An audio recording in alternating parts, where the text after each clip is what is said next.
Hi. Hello everybody. Today's little project is going to be real simple. I've got a Polk audio brand subwoofer that I've had a problem with. I actually contacted the manufacturer and they've sent me a replacement part. So I'm just going to go through putting the replacement part in. I think it's going to be super straightforward. We're going to find out in a minute if it turns out not to be. But let me give you a little bit of background on the subwoofer. Bought it a couple years ago off Amazon.com. It's a Polk Audio brand. I definitely recommend getting this brand. It had a really long warranty, and it died, quit working, it just wouldn't come on. And I contacted the manufacturer directly, and they were super cool with getting me a replacement part. Um, so on a subwoofer, it's mainly just a wood box with a big speaker in it, but it has a circuit board in it that has the amplifier in it. So that amplifier is what is like the only thing hardly that can go bad. So what they've sent me is just a new panel, and I'm going to show you now what it looks like. I'm also going to go through the procedure I use just to diagnose that it's not working. Okay. Okay, this is the subwoofer itself. It's sitting here on my workbench. I brought it down here to work on it. It was kind of heavy. I thought about just doing it in the floor upstairs in the living room where it sits, but by putting it on this workbench, I've got it up to a nice working height. Just for reference, I don't know if that's going to show up in the video, but it's a model PSW 505. This is what the back side of it looks like. So it's got this is the power switch where you can turn it on and off or put it in auto, where it'll come on whenever there's sound being delivered to it. Volume control, stuff like this. This is where I hook into it from my audio system. And then there's just a on-off power switch down here, and it's got a 3-conductor cord. But first I'm going to show you how I diagnosed it. So initially, I just noticed that there wasn't a lot of low frequency sound in my sound system, so then I kind of looked into it a little further. There's an LED light right here that says power. That light wasn't coming on. So first thing I did was I tried a different outlet. It still didn't come on. And then I checked it with a voltmeter. So I'm just going to go through what I did then. So I got it plugged into an outlet right here at my workbench. And I've got the plug plugged in good. And I'm turning it on, no power light.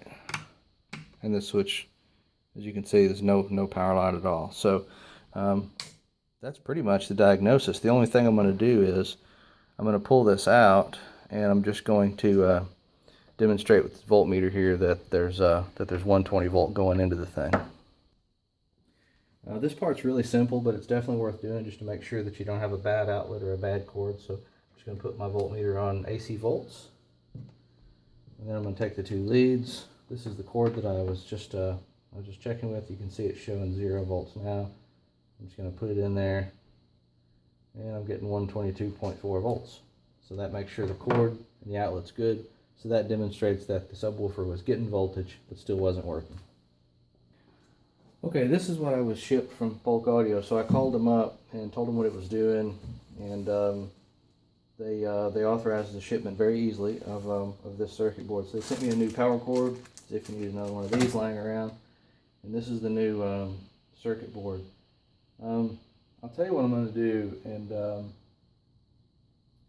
this is an odd step, but it's definitely worth doing, is before you take a circuit board out of its package is to touch something that's grounded. So there's actually a little screw in the middle of this thing here that's actually threaded into the housing, so it's grounded. You can take something metal. I can touch it with my finger, but it sounds a little crazy, but you can build up static discharge in your body, and when you touch something, if you're charged, that static discharge can create a tiny arc and damage electronic equipment. So that's why I touched that first, and I wanted to point that out, that that's a pretty good practice. If you're working on a computer, the best thing to do is actually leave the power cord hooked in, which is keeping the whole computer chassis grounded, and then you can just touch a metal part of the open computer chassis.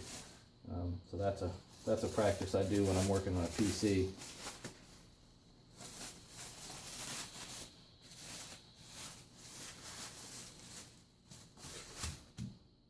So this is what the back side of it looks like. It's actually quite a bit of stuff on the inside of that thing. So you can see this is just the same panel that was over there. This is just a replacement part, and it's got all the same stuff in it No instructions came with this, which is not really all that surprising because this is a really simple thing. There's two wires dangling right here that I would assume hook to the speaker, and that's it. You know, so it's a self-contained piece, so that makes this replacement real easy, and I think it's foolproof. So let's do it. Okay, I didn't mention it specifically, but it is really important to compare the replacement part with what you're taking off. And these two did match up really good, so I'm just going to pull out these. Okay,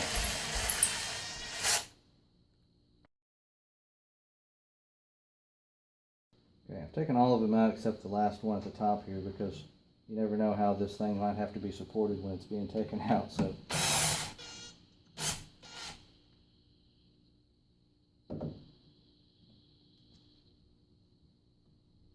Looks like it's in there pretty good. I may need to pry that out with something. I'm going to go with this just because there's less likely chance I tear something up.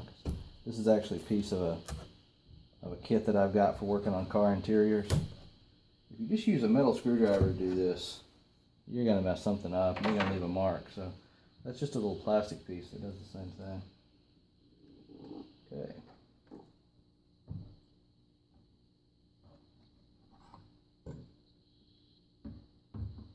Pretty tight on the wires here. I can't really see where they're going. Okay, I just want to point out that those two wires that we could get to on the back side, I was able to disconnect them from the old amplifier module. They're connected to the back side of this speaker. I pulled off this grill. This is the grill that was right here. I pulled this off because I thought the procedure may be to take this speaker off to disconnect them directly from the speaker. But I'm guessing that there's some screws in behind here, and there's this peel and stick thing in place. I didn't get a new one of those with it. So this is not really easily serviceable from this side. And this box, other than that, is fully enclosed. I looked at the bottom of it. There's no screws to take the bottom apart or anything. So it looks to me like you have to live with this. These wires are permanently connected on the other side. This is all wood, you can't get to it. So it looks like we need to connect these wires to our new circuit board instead of hooking up the wires that came on the new circuit board directly to the speaker. Okay, I just wanted to point out on the left is the old circuit board, on the right is the new one. There's some slight differences. You can see from this is the old one here. If you take a look at some of the construction and the heat sinks and everything, and then take a look at the new one, a little bit of the construction is different.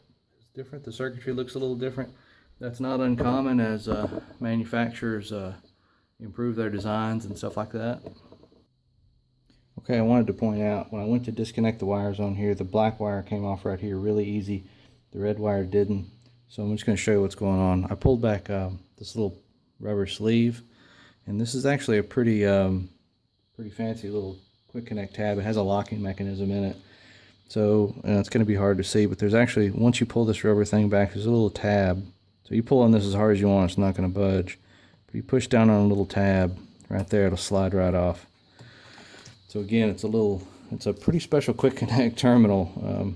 Don't see many of these. It could just be that it's used in the case of audio applications like this, but I don't know how well it's going to pick up, but there's actually a little tab right here that I was pushing down to release it.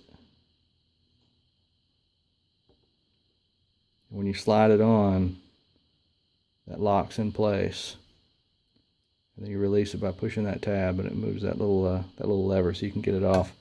You would think unplugging a quick connect tab would be easy. In this case, it was kind of difficult.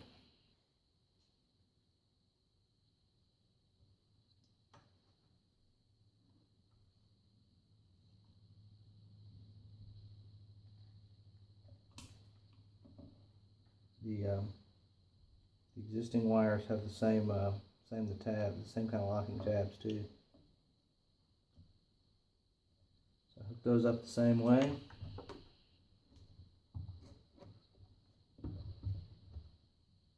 Fits in there nicely. I'm just going to run these screws in. Okay, as you know, I'm a huge fan of using power tools. However, in a case like this, these are wood screws. You don't want to strip these out, and the threads have already been cut once, so to keep from stripping one of these holes out, I'm putting all these screws in by hand. So there's a lot of holes to line up here, so I'm just going to get them all started, because if you get some screws in a big pattern like this started and you tighten them all the way down, there may be a couple of other holes that are off just a little bit that then won't line up. So best thing to do is get them all started a little bit. Then once you have them all started a little bit, you can just tighten the rest of the way. Tighten them the rest of the way, if I can talk right.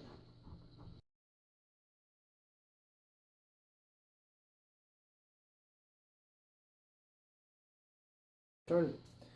Okay, so really quickly we're just going to power this thing up and make sure it works. So this is the part where you cross fingers. Hey, I said earlier this was a 3-prong wire, but it's actually a 2-prong, even though it looks kind of like one on this end.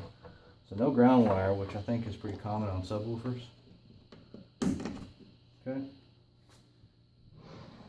Make sure that's in the frame there.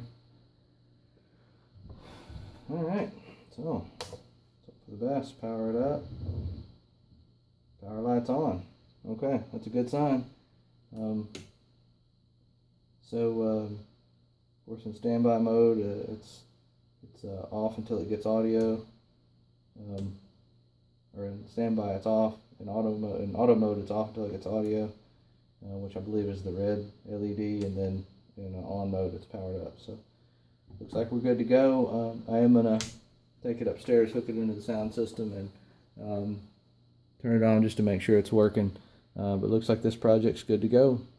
Thanks for watching.